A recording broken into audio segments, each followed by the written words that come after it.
Hi, this is Luke from the Stats Medic, and we're about to jump into the very last topic for AP Statistics, which is inference for slope. Now we'll do this in 3 different lessons. In this first lesson, we'll just do an introduction using an activity. In the second lesson, we'll look at confidence intervals for estimating a slope, and in the third lesson, we'll look at significance tests for slope. So let's look at the learning targets for this particular lesson. Learning target number 1, identify and interpret statistics when doing inference for slope. And the second learning target is something that we've been doing all along in the second semester, which is to use a simulation to estimate a p-value when performing a significance test for a slope. So let's take a look at the context for this particular activity. The question to be answered here is, does seat location matter? And you'll notice that this is part 1, and we'll look at part 2 in the next lesson. So here's what it says. Do students who sit in the front rows do better than students who sit farther away? A teacher randomly assigned 30 students to seats at the beginning of the semester, and then recorded their exam scores at the end of the semester. Here are the results. And so we see a table of values here, which lists for each student the row that they were randomly assigned to, as well as their score on the final exam. Now, just to be clear about the rows here, if you look at the seating chart in the top right, if the teacher is here at the front of the room, then we would consider this as row 1 and this as row 2, and so on. So you see that the lower the row number, the closer the student is to the front of the room and the teacher. So you have everything that you need to be able to complete this activity, questions 1 through 6. But you'll notice when you get down to question number 4 here, that you are asked to use technology to make a scatter plot. So you can do that with an applet or your graphing calculator. And then for question number 5, you are asked to find the least squares regression line, and you certainly can use your technology to find that as well.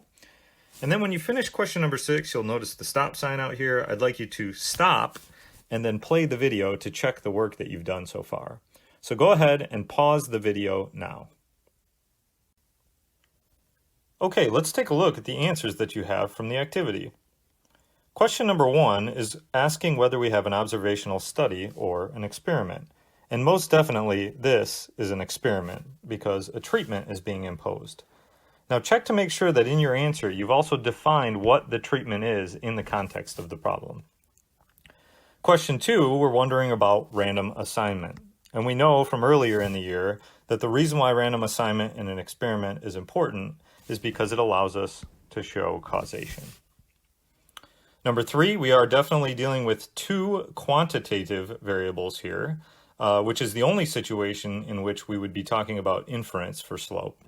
And we know our explanatory variable would be the row, which would hopefully help us predict the response variable y, which is the exam score.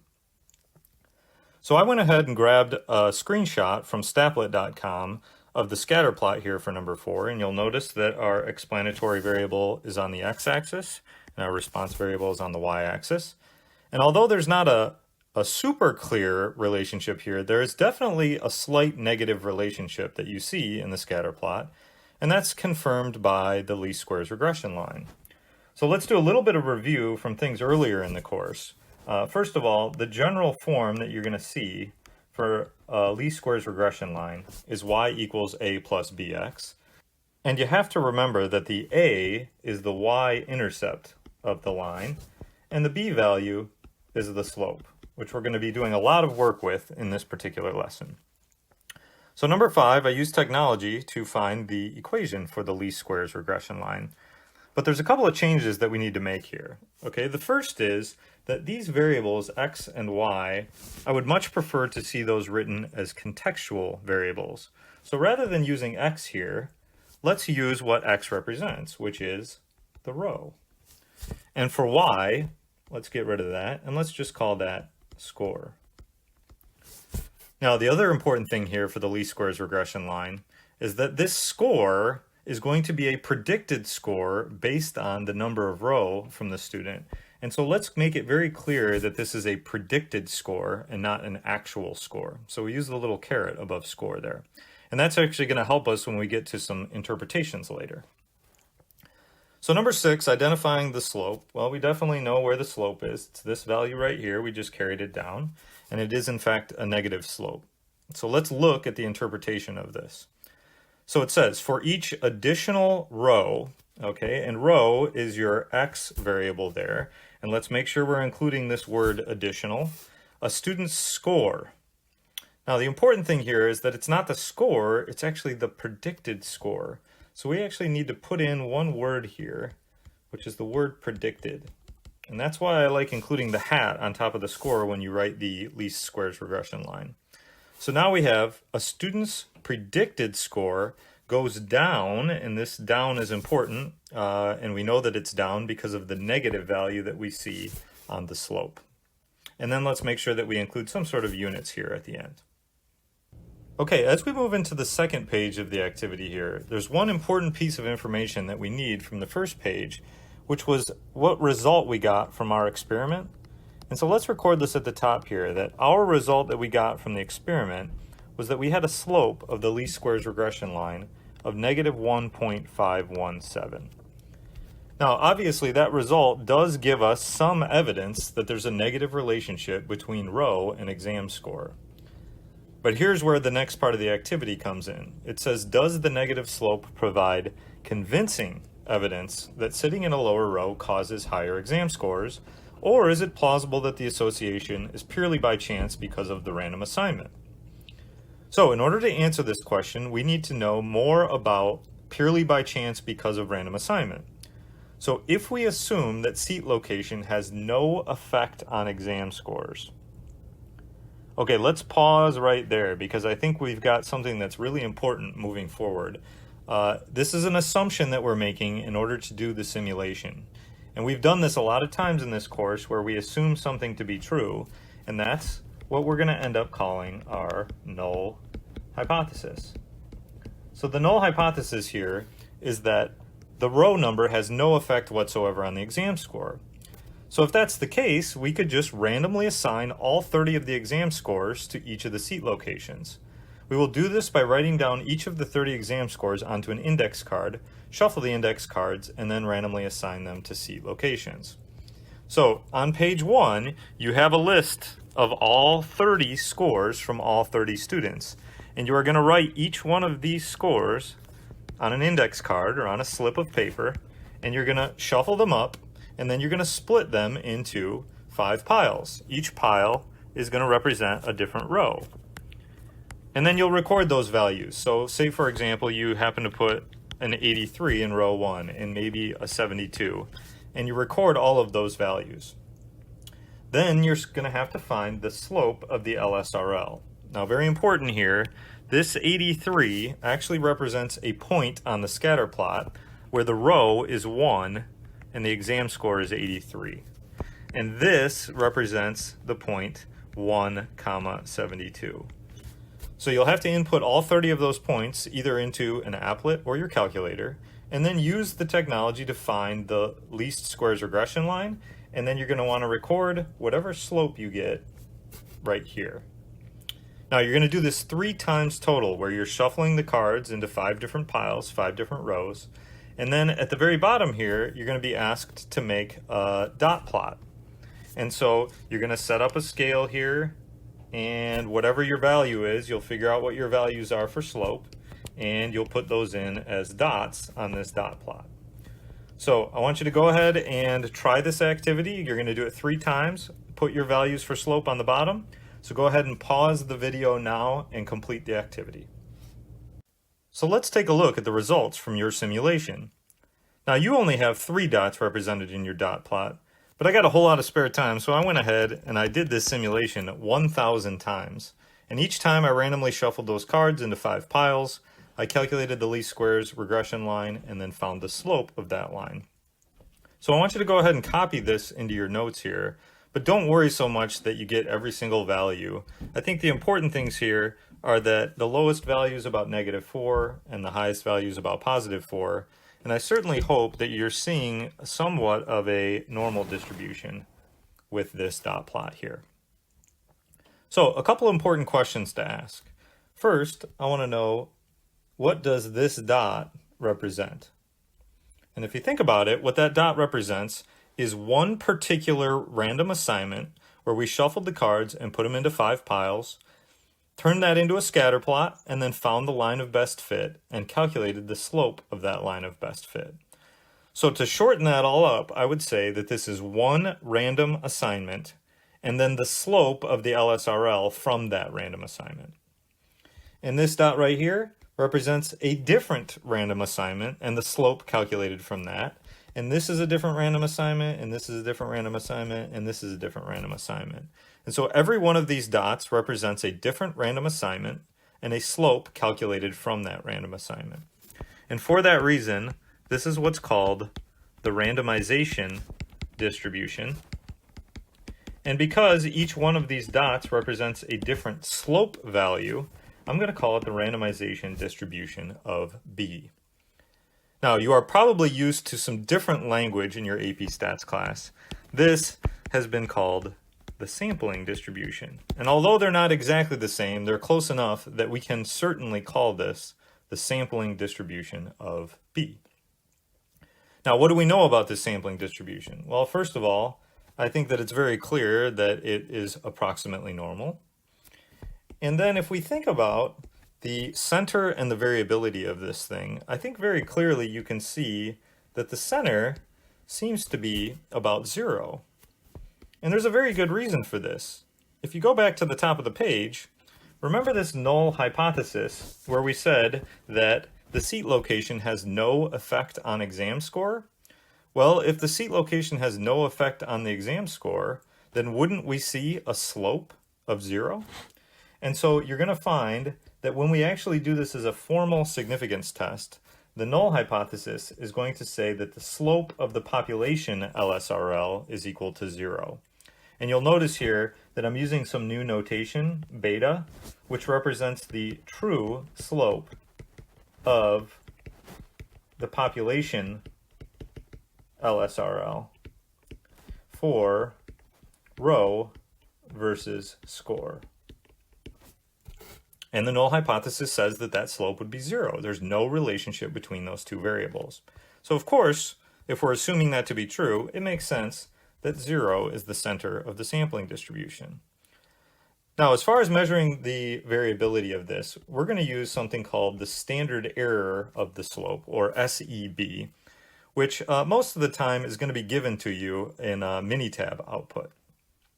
So now let's go back to the purpose of this whole activity, which was to see if our result provided convincing evidence that sitting closer to the front of the room produces higher exam scores. Well, let's take a look at this value that we got from our experiment and see where that is in the distribution. And you'll see that's maybe somewhere right about here. So let's record that this was our result from the experiment, which was a slope value of negative 1.517. So the question was, could that have occurred purely by chance just because of the random assignment? And very clearly, this result happened many, many times here, purely by chance. In fact, we had slopes that were much more negative than negative 1.517 that all happened purely by chance.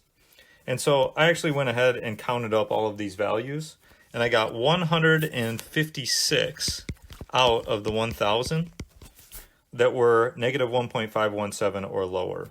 And so that's about 0.156. And of course, I hope you realize at this point that this is the holy grail, people, the p-value of 0.156. And hopefully you know from previous in the course that a p-value that is so big like this, greater than 5%, would lead us to fail to reject the null hypothesis. So if we had to say something at the end here, we would say, because our p-value, which is 0.156, is greater than our significance level of 0.05, we fail to reject the null hypothesis, which means we do not have convincing evidence that sitting closer to the front of the room produces higher exam scores. So let's take a look at our important ideas. So to start out our important ideas here, we're going to go back to a picture from very early on in the course where we represented the population as a big cloud. And we realize that most often we can't get information from the entire population, and so we take a sample from that population, and we hope that that sample is representative, so we draw it as a small cloud here, and let's label that as our sample. Now, in the context of inference for slopes, we would take our sample and we would use that sample to find a least squares regression line, which we would write as y hat equals a plus bx. Now, what we're trying to do there is to actually estimate the population least squares regression line, which will have different notation because now we're talking about parameters. So this would be mu sub y equals alpha plus beta x. So that leads us to our first learning target, which is to understand the statistics that we're using here, as well as the correct notation. So we're going to set up a little bit of a table here, where we're going to identify what is the statistic that we're using, and what is the parameter that we're trying to estimate with that statistic. And so the first two statistics come from the least squares regression line. The first one is the y-intercept. And we know by looking at the sample regression line that A is what we use as our statistic. And the thing that we're trying to estimate is the true y-intercept for the population regression line, alpha. Next, we'll move to slope. And we know that the slope from the sample regression line is B. And the slope of the population regression line is beta. Now, there's a couple other statistics that we need to be aware of here. The next one is the standard deviation of the residuals, something that we learned about way back in the first semester of the course. And there we use S as our statistic, and what we're trying to estimate is sigma. And then one final idea that's important here is the standard deviation of the slope. And the standard deviation of the slope from our sample is SEB, which we commented on at the end of the activity. And what we're really trying to estimate there is the true standard deviation of the slope, sigma of B. Okay, this leads us to the final learning target number 2, which has to do with estimating a p-value using the sampling distribution of B. So one thing we need to realize is that this lesson and the next two lessons are going to be focused on slope only. And so this value B that we have here is the statistic that we're going to be using. So let's look at the sampling distribution of that statistic. And through the activity, we realized that often the sampling distribution of B will follow an approximately normal distribution. And most often, for a significance test, the mean of that is going to be equal to 0, which would say that there's no relationship between the two quantitative variables. And then the standard deviation we're going to represent as SEB. Now, in terms of finding a p-value, you would have to know what your result was. So let's say we get this as our result, like we had negative 1.517. And we wanted to know, assuming that the null hypothesis was true, how likely is it that we would get that value or farther purely by chance? And that, of course, gave us our p-value, which would then allow us to carry out a full significance test. Okay, so let's move on to the check your understanding. So I'd like you to read the context for the check your understanding and then try this on your own. And then once you've completed it, come back and let's take a look at the answers. So go ahead and pause the video now. So let's take a look at your answers for the check your understanding. Probably most important here is that you understand all of the information that's given to you in this computer output. So let's go through it step by step. The first thing to realize is that this variable that's given to you right here will always represent the x variable. So in this context, if we were thinking about making a scatter plot for this, the x-axis would be the drop height. And then if you read the context of the problem, you would realize that the y-axis is going to be the time that it takes the helicopter to fall. Okay, moving along in the computer output, the first two values that you're given here in the computer output are the a value and the b value, which we know from the line of regression is the y-intercept and the slope of the sample regression line. If we move to the next column, you'll notice that this is the standard errors of the coefficients. And so the first one is the standard error of A, and the second one is the standard error of b. Now we won't need the standard error for a for inference for slope, but we certainly will need the standard error for b. The other value that we'll need for this here is s, which we often use a lowercase s, and that is the standard deviation of the residuals. So let's see if we can do some interpretations here. The first two should be a review from stuff earlier in the course, and that's the estimate for the y-intercept and for the slope. And so for part A, we have our y-intercept, and for part B, we have our slope, which we just grabbed from the computer output. And if we look at the interpretation for part A, we know that the interpretation of a y-intercept is that it is the predicted y value when the x value is 0. And so you'll notice in the interpretation that we're saying that the x value, or the height, is 0, and we're talking about the predicted time that it takes to land. Now, in this particular context, having a drop height of 0 centimeters for a helicopter does not make any sense. So let's just make note here that the y-intercept makes no sense in this context. Now, the interpretation of the slope does have a good meaning here. And let's make sure that we've included some important words in our interpretation.